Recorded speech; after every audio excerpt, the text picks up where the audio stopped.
Absolutely, and thank you very much. And I hope I'm able to add a personal perspective to some of the excellent advice that we've heard about. I suppose just picking up on a couple of points that were made and to just say how important they were for our project or our application. And I wanted to focus on that project. We were the first CATE Award team at Ulster University, and we're a digital learning team. So we're a team of professional services colleagues. We didn't have any academic members of staff as part of our team. And we were the first successful CATE team. Prior to that, there had been a runner-up application and it had been very focused on a project. So that was the advice that we were given when we were approaching this, that we needed to sort of disentangle ourselves from thinking about a specific project or specific initiative. And that was quite important for our team because we had just come out of the COVID pandemic. That had been a big focus of our work. We had been thinking about an application around that. And some of the external advice that we got was, if you think about this from the perspective of the reviewer, they're going to be getting dozens of similar applications from similar teams. So let's have a look at what you're doing and what is different and how the team culture is working. And the cartoon that was mentioned, it's on page 17 of the guidelines. That actually was a point of reference throughout our application, the difference between cooperation and collaboration. I think that was something that we returned to often. I think it's a really excellent representation to demonstrate what differentiated our team from perhaps other applications at that time. And the points in that diagram around mutual trust, vulnerability, shared vision and values, constant state of interdependence, a tight team culture, long-term, and generation of new ideas as a group and empowerment. And those were things that we really recognized in the way that our team operated. So because there's been some really good guidance given already, I thought I'd bring this more into the personal and the impact. The reason I'm sharing the story today is because of the significant impact this award had on our team. I look after the digital learning team at Ulster University. This is week 8, peak assessment time. Our help desk is full of tickets from students, but I really wanted to take the time to just share what that did for the morale of our team, what it did for me personally to have that recognition. We have a really structured process in the university, and this may be helpful. I don't know if it's replicated in other institutions, but looking at the comments in the chat, people are talking about supporting others to go towards a CATE award. Because there's only one application per institution, Dr. Sarah Floyd, who's a wonderful colleague in our Learning Enhancement Directorate, is the person who leads the work here at Ulster. And she saw an award that we had made to an internal award scheme, and it was a collaborative award that was roughly aligned to the motivations of the CATE award. And she came and had a conversation with us and said, I really think that the way that your team works and operates, you should consider this CATE award. And we as a team weren't familiar with the award.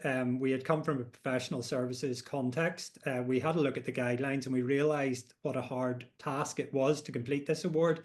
And I must admit, in the busyness of our normal work, this was something that we thought that we maybe wouldn't have had capacity to take forward. But with the encouragement of Sarah and another academic colleague, Professor Colin Turner, they really described something about the way our team operated that was different, that made us reflect about what we did and encouraged us to submit an application. So we had an internal process then, which many teams in the university could apply to be the nominated team for the university to take forward to the next stage. And I thought that was really helpful from our perspective. We were happy going into the process and putting in a draft application because we knew that the work we were doing was not going to waste if another team came out of the woodwork and then submitted a CATE award. So we submitted a draft. That was reviewed by Sarah and an external advisor, Ruth Pilkington, who really was wonderful in supporting us through the process. And they looked at the application amongst the others that came in and believed that there was something valuable that we should look at. And that was really about the way our team operated. Our team has had members of staff that have worked in higher education for almost 25 years. The geographical context of our locality where Ulster is based means that we don't often have a lot of movement of people between universities, particularly in professional services contexts. So we have the benefit of sustained long-term relationships that are founded on trust, and that was a key part of how we described that our team operated.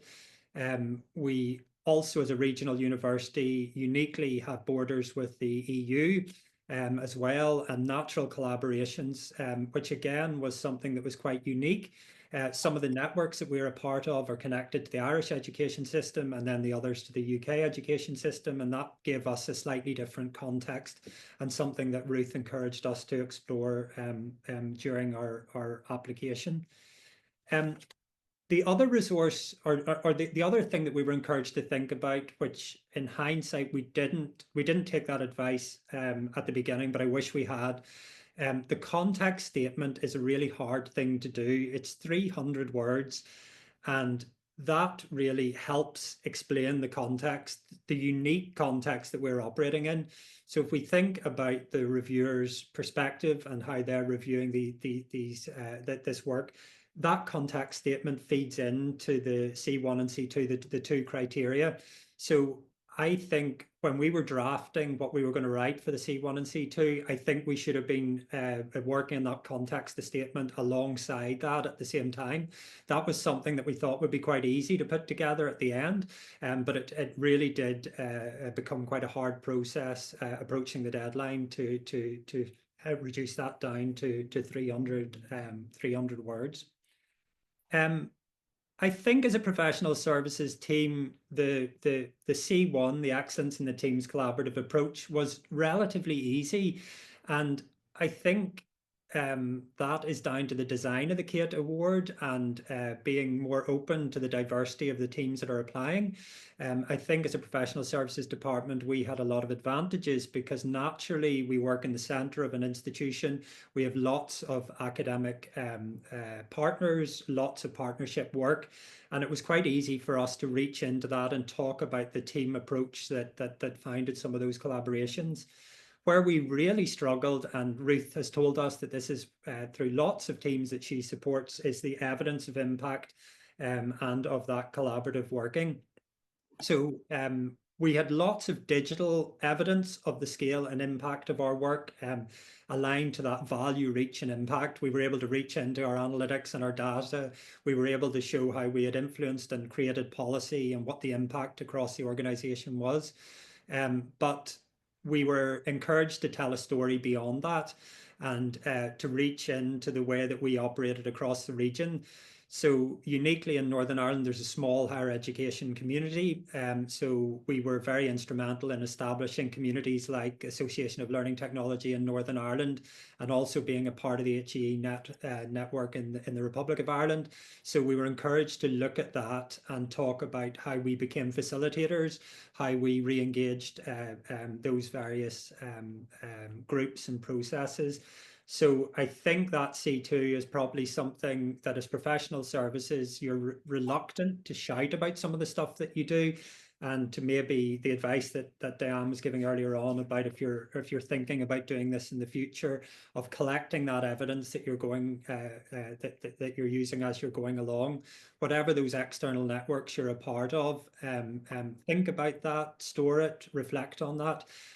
Because those were relationships that we were able to reach into to get quotes to validate the work that we were doing. Looking at the reviewer feedback in preparation for this session, one of the quotes that was most highly valued was from a JISC leader who had observed the work that we had done through the pandemic and had contacted us about a case study at the time. And they were able to explain how the work that we were doing was quite different. It was a very simple quotation, but it was commented on by two of the reviewers. It was, instead of producing self-help guides and telling staff to get on with it, it was sitting down, understanding the problem, collaborating, and giving staff a safety net. So those sorts of external views of the work we do are really useful. I think it did a huge amount for our team, but I would also point out that one member of our team refused to be on the application. And I think that was really interesting because we're a learning technology team. One of our members of staff is very focused on technology. Her communities are around technology and infrastructure. She's a server administrator. Our application was around the impact that we're having, our value, reach, and impact. It was thinking about how we impact the student experience and the staff that we support. She really didn't recognize her role in that. And that was, as a team leader, that was disappointing to me, that the significant contribution that team member made wasn't necessarily, it wasn't obvious to them, the impact that they were having. But I think that that was the only negative point. We were submitting an application with our entire team except one person. And that's the nature of storytelling. It's the nature of picking the parts of the work that your team do that's different. The work that that team member did is very similar to other people in other organizations that look after systems and infrastructure. But it was something I regret that they didn't see the value in that work in the wider application. So that was something that I guess we did regret. Um, so I'm not sure how long we've got how much more we've got to talk about it, but I suppose if I was giving advice to people that were supporting other team members, the internal awards, teaching and learning awards within the university have become a really valuable place for identifying future CATE members or applications. I think having some sort of selection process to make sure that other people in the organization aren't working at the same time on CATE Awards and become disappointed when only one's nominated. I think that's very valuable. And I'm not sure how common that Ruth's availability is to other teams, but that was probably the highlight of my calendar, was meeting with Ruth. The collaborative person that she was, and also the kindness that she showed to us. And she really did raise our confidence levels through that process. We would talk about something, she would ask us to unpick that, she would talk about how that was different. That mentorship process was so valuable. And I remember having a conversation with the co-lead who no longer works here. She's now working at Harriet Watt. And at the time, we felt that the process was so valuable, even if we had got the CATE Award or not. And I know that's an easy thing to say, but I really do believe that, because that mentoring session, because of the work that Ruth did in supporting us, really helped us reflect, think about our work differently, and really helped boost morale and enthusiasm amongst our team.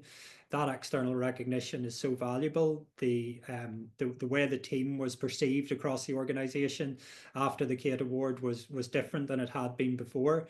Many of the team had been on a sort of senior fellowship journey over the years, but this was the first time that the team submitted something collaboratively, and it was such an enormously positive experience, whatever the outcome. And I do believe that's a really valuable message to share with potential nominees as well. So I'll pause there, and happy to take any questions now or later.